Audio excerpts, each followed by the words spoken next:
What happens when a luxury store clerk mocks a quiet man for looking too poor to afford a high-end watch, not realizing he's talking to Keanu Reeves? What begins as a moment of arrogance turns into Allison that the entire store and millions online would never forget. Because when Keanu walks in wearing jeans and a backpack, he isn't looking for attention, he's looking for something much deeper. And by the end of this story, you'll understand why true class has nothing to do with money and everything to do with character. Oh, and before we continue, tell us where are you watching from. We love reading your comments and seeing how far these stories travel. The luxury watch store was a sanctuary of silence and refinement. Dark wood walls, soft lighting, and gleaming display cases created an atmosphere of prestige.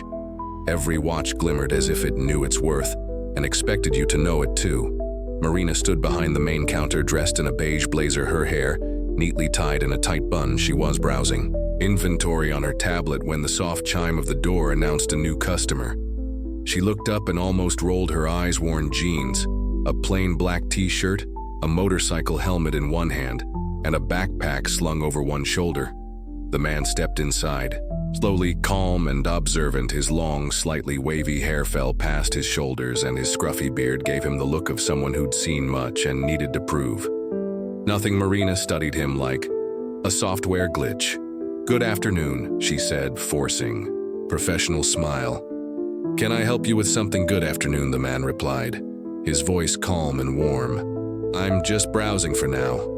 She nodded, but kept her eyes on him. He approached one of the display cases and paused in front of a limited edition Swiss timepiece, a skeleton dial, leather strap, white gold accents.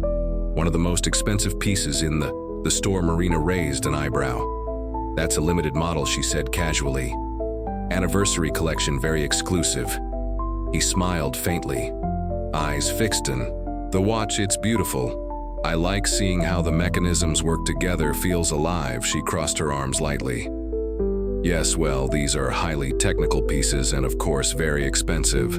The subtext was as clear as glass, but the man didn't react. He simply kept admiring, though with quiet fascination. "Would you like to know the price?" Marina asked, her tone laced with polite disbelief. "Just curious," he replied without looking at him, though she let out a light chuckle. The kind people use when they think they're above someone. He didn't belong here, and she wanted to make sure he knew that. Behind the counter, Marina's colleague Julia watched with barely concealed amusement. They exchanged a silent glance. The kind of look that speaks volumes between people who think they're in control. Them and moved on to another case. His eyes landed on a deep blue dial watch with hand-carved Roman numerals. "This one's automatic, right?" he asked, now turning to Marina directly. She hesitated for a second. It was a technical question. "A precise one, yes, caliber 335 Swiss movement, one of the most reliable." "What's the power reserve?" She paused again. "Around 48 hours. "Why do you ask?" "Because the rotor sounds bi-directional. But I noticed the hum is slightly off." Julia frowned. Marina's throat tightened. "Oh, you know watches?" she asked, now slightly unsettled a little. He said with a smile. I like learning. Something about the way he spoke made her uncomfortable. His appearance screamed out of place, but his knowledge, it didn't match. It challenged her assumptions. "Do you work in the industry?" she asked, testing him. "Not exactly." "Are you a collector?" He shrugged. "Sometimes, but today I'm not buying for myself." That sentence hung in the air for a moment. Marina stepped forward, trying to reclaim control. "Well, if you're looking for a gift, we do have simpler models, elegant, good value, more accessible." He looked at her. His eyes were calm, almost sad. But there was something steady behind them, like he saw more than he said. "You don't think I can afford this one?" The question was asked so softly, so serenely it struck deeper than if he had raised his voice. Marina paused, her face flushed slightly, but she didn't drop the mask. "Don't take it personally," she said, smiling with her lips, not her eyes. "It's just this kind of piece isn't for everyone." He was silent for a moment, and then he smiled, a quiet, knowing smile. "Interesting," he said simply. The silence in the store thickened. Julia shifted behind the counter. All well-dressed couple entering the store paused, sensed the tension, and turned around. Marina stood tall, still believing. She had the upper hand, still thinking. She was dealing with someone ordinary, someone who'd soon walk away, quietly. She had no idea that this anyone was about to teach her one of the most valuable lessons of her life. Marina gave him a sarcastic smile and asked, "Are you sure you walked into the right store? These watches aren't for just anyone." What she didn't know was that this anyone was about to teach her one of the most valuable lessons of her life. Marina returned to her position behind the counter, heels clicking sharply. On the polished floor, her smile vanished. The second her back was turned, "Did you see that?" she whispered to Julia, the guy dissecting movement. "Calibers like he owns a factory with a backpack and helmet." Julia smirked. Maybe he watched a YouTube video and thinks he's a watchmaker now. They both laughed softly, not with cruelty, but with that quiet kind of mockery that only happens when someone's certain they're superior. Meanwhile, the man, still browsing, still unbothered, moved to another display. This one showcased collector's pieces, rare, often made to order, each worth more than a small car. He paused in front of a sleek dark chronograph with moon phase complications and a deep sapphire dial. Marina stepped closer again, still trying to maintain the performance of helpful professionalism. "That one's not for sale. It's on hold for a client." She lied. The man nodded. "Shame. It's a beautiful piece." He didn't challenge her, didn't raise his voice, didn't even seem disappointed. That made it worse. He continued walking along the displays, hands behind his back as if in a gallery. There was something about his posture, relaxed but attentive, that threw Marina off balance. He didn't fidget, didn't look intimidated. He was just present, too calm. "Is there a particular brand you're interested in?" she asked, voice crisp. "I'm looking for a gift," he replied. "Something special, something timeless." "And what's your budget?" she asked bluntly, letting the weight of the question hang in the air. He turned to her with a gentle smile. "Let's just say, I'm not worried about that part." Before she could respond, another customer entered the store, a man in a tailored suit with a heavy watch already on his wrist. Marina immediately switched tones. "Good afternoon, Mr. Hargrove," she said, glowing. "We just received the new models I told you about." She left Keanu standing alone and crossed the floor to greet the suited man like royalty. For a few minutes she fawned, offered espresso, opened display cases with gloved hands from across the room. The man in the black shirt waited patiently when she returned. To him, her smile had turned to routine. "Boredom still browsing?" she asked and nodded. "Actually, I'd like to see that one again." He pointed to the first Swiss model he had admired. Marina hesitated, glanced at his boots. Dusty from the road. "Are you serious about this piece?" "Yes," he replied. She exchanged a look with Julia, then unlocked the case and pulled the watch out slowly, as if expecting him to drop it.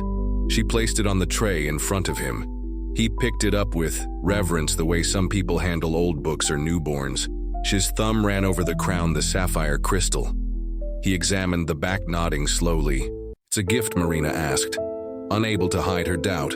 "Yes," he said, "for someone special." He looked up, eyes warm. That answer stirred something in her, but she didn't quite know what. Still, she smirked. "Well, I hope they appreciate it. This piece cost more than your old motorcycle." She said it loud enough for others to hear. Julia chuckled from behind the counter. Mr. Hargrove looked over, briefly amused, but the man didn't flinch. He simply smiled, a small, patient smile that unsettled Marina far more than any outburst would have. "You may be right," he said softly. "But then again, maybe not." And with that, he turned his attention back to the watch, leaving Marina frozen in her smugness. It was then that a strange silence crept over the store. Julia stopped tapping screen.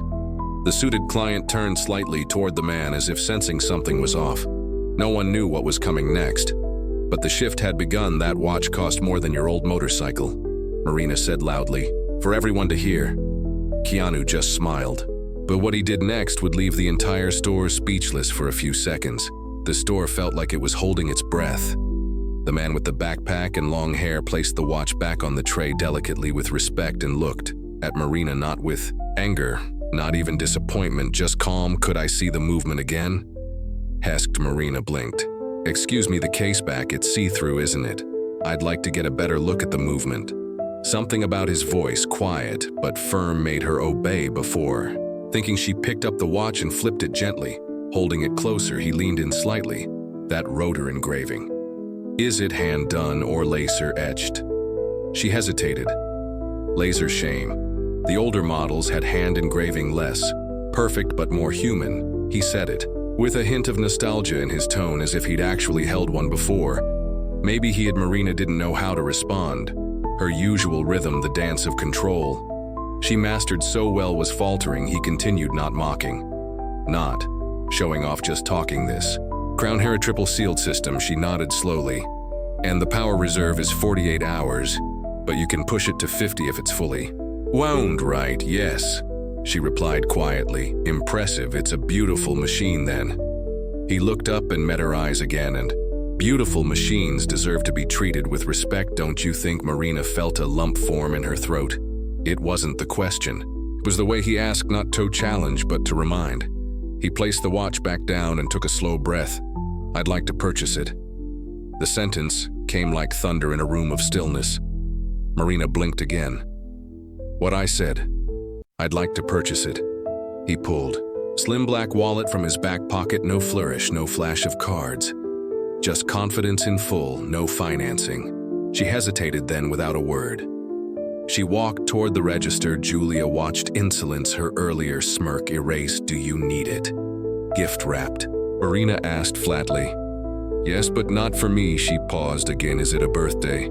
He gave a small smile. Note exactly. He didn't explain further, something about his tone. Silenced further questions while Marina wrapped the box in silver paper and tied it with a dark blue ribbon. The man stood quietly, hands folded, eyes resting on a display. He didn't look at his phone, didn't pace. Just waited. When the box was ready, she slid it across the counter. He reached for it, then stopped. Actually, he said, it should tell you why I chose this one. Marina looked up, bracing for something strange, but what came next was something she never expected. It's for a boy I met during filming. He began, a young fan diagnosed with a rare condition. He had one wish, to visit a movie set. Marina froze, the color slowly draining from her face. He didn't want photos or autographs. He just wanted to talk about stories, about heroes, about time. We had lunch in my trailer. He asked if I ever felt afraid of time slipping away. He paused. You think about that, lot now. Marina didn't move. I told him time is a gift, and he told me that if he ever got better, he'd save up and buy a real watch. A beautiful, own a grown-up one. The man ran his hand over the wrapped box. He didn't get that chance. Silence. So I'm buying. For him. Anyway, I'll leave it with his parents in a note. Another pause, because time still matters even when someone's gone. Marina's throat tightened. Julia looked away, blinking rapidly. The store wascilled. And then he did something that turned everything upside down. He placed the box gently on the counter and stepped back. You know, he said softly, maybe this isn't the right place to buy it after all. Marina's eyes widened. But I came here to find a gift, but instead I was studied, judged, talked down to. He wasn't angry, he was simply stating facts. So maybe this watch shouldn't come from here. Marina opened her mouth, but now words came. He picked up the box, slowly turned, and began walking toward the door. Half the store seemed to lean forward, breath caught. And then the door opened, and a voice called out, Keanu. Everyone turned. A man in a tailored navy suit stood at the entrance, smiling in disbelief. Keanu Reeves. My God, I didn't know you were in town. The long-haired man smiled warmly. Hey, Matt. Good to see you. The suited man rushed in, shaking his hand. You still ride that Triumph? You haven't aged a day. The silence in the store turned electric. Marina's mouth went dry. Julia's hand trembled on the tablet. Matt turned to the others. This guy, he said, laughing, is the most generous human I've ever met. Total legend. Keanu gave a modest nod. Marina stared at him like she was seeing him for the first time, because she was, and suddenly, every assumption she made unraveled in an instant as the suited man shook Keanu's hand. The store fell silent. Marina stood frozen, the color draining from her face, and the manager, watching from a distance, finally stepped forward. Pale as the display lights, he'd just realized who they had been. Speaking to the manager, had been watching from behind a mirrored wall, half distracted by stock reports on his phone. But the moment he heard the name, Keanu, something clicked. He stepped out from the back, stiff and pale, adjusting his tie as if trying to compose himself. On the way, his shoes tapped. Quickly, across the polished floor, "Mr. Reeves," he said, breathless. I didn't realize you were here, please. Forgive the delay." Keanu turned calm as ever. "No problem," but there was weight in those two words, the kind of weight that silences a room. Marina took a step back. She was still holding the gift receipt. Her fingers had gone cold. Matt, the suited man who had greeted Keanu with such familiarity, looked at Marina, then back at Keanu. "They didn't know who you were?" he asked, half laughing, half shocked. Keanu shrugged. "Wasn't relevant." The manager gave Marina a sharp look, one that said, "Fix this now." She opened her mouth, but nothing came out. "Is everything all right, sir?" the manager asked. "We'd be honored to complete your purchase with a discount, of course." Keanu glanced at the gift-wrapped box still in his hand. "I wasn't planning on asking for favors." The sentence wasn't angry, but it hit like a blade all around the store. The energy-shifted customers who had looked at Keanu with disdain now stared at him. Insolent, some adjusting their posture. Others simply froze, replaying the last few minutes in their minds, embarrassed for themselves. Matt, meanwhile, laughed under his breath and turned to the room. "You all don't know what kind of man this is? This guy once gave up his hotel suite just so the crew could rest properly after a 16-hour shoot. And the stories, endless." Julia's expression twisted slightly. She looked at Marina, panic blooming in her eyes. Marina, still frozen, tried to recover. I didn't know. I didn't recognize." Keanu raised a hand, gently stopping her mid-sentence. "It's not about being recognized." He stepped forward, voice still, even still kind, but loaded with truth. "It's about how you treat people when you think they're nobody." That line sliced through the air. Few customers shifted uncomfortably. The manager cleared his throat. "Let me personally handle the transaction, and of course we'll offer you anything else you might like to see." Keanu looked at him thoughtful. "You know," he said, lowering the box onto the counter, "I didn't come in here to test anyone. I just wanted a gift." He tapped the ribbon once, "But I got something else instead." Everyone waited. Perspective. He let the word hang, looking at Marina. Again, not with cruelty, but with something far more unsettling, quiet disappointment. Marina finally found her voice. "Mr. Reeves, I truly didn't mean to." "You don't need to explain," he interrupted. "You already did every time you spoke to him." The manager looked ready to melt into the floor. He glanced at Marina, then at Julia. This doesn't reflect our standards." Keanu gave a small smile, the kind you give when you're used to hearing that phrase. I'm sure a silence took over again. The kind of silence that doesn't come from shock, but from shame. Marina stood still. Her hands trembled, her face flushed with heat. It wasn't just that she had misjudged someone, it was that she had done it so confidently in public, and now everyone could see it. One of the younger clients, near the back, whispered something to his friend. "That's John Wick." Someone else muttered, and she tried to tell him he couldn't afford a watch. The humiliation wasn't loud. It didn't need to be. It was quiet, deep, public, and complete. Just then the door opened. Again, another man walked in, sharp suits and glasses, phone in hand. He looked around, then locked eyes with Keanu. "There you are," he said, smiling. "I've been trying to find you all afternoon. We still on for tonight?" Keanu nodded, and the man approached, shaking his hand. "Sorry, who are you?" the manager asked carefully. "Oh, I'm the director of Arcadia. We're in town scouting. Mr. Reeves is meeting the producers later." The manager turned Palia, second high-profile connection, and Thestery just kept growing. The director turned to Keanu and joked, "Man, you're always undercover. First time we met, you showed up on set with a sandwich and a busted skateboard." Keanu smiled. Marina at that moment could barely breathe. She'd been cruel, dismissive, and sarcastic to someone who wasn't just important, but someone who had never once acted like he was. The director looked at the box on the counter. "That for a fan?" Keanu nodded. "A special one." The director's face softened. "You're too good, man." Keanu turned back to the counter for a moment. Everyone thought he would leave. But then, he looked at Marina one last time, not to shame her, not to gloat, but to offer her the same thing he had given the boy that day in his trailer. Time to reflect, time to change. The regional manager stepped into the store. Moments later, after listening to what happened, she looked Marina in the eyes and said, "You've just damaged the reputation of the most respected store in the city, and now you'll have to face the consequences. I came here like this dressed down not to test anyone but Toto. See how people act when they think you're nobody." The air shifted. Marina looked down, ashamed. "The way we treat strangers says everything," Keanu added. "And what I experienced here today, that wasn't kindness." Vivian cleared her throat, trying to salvage the moment. "Please, allow us to make this right." A discounted gesture. Keanu raised a hand.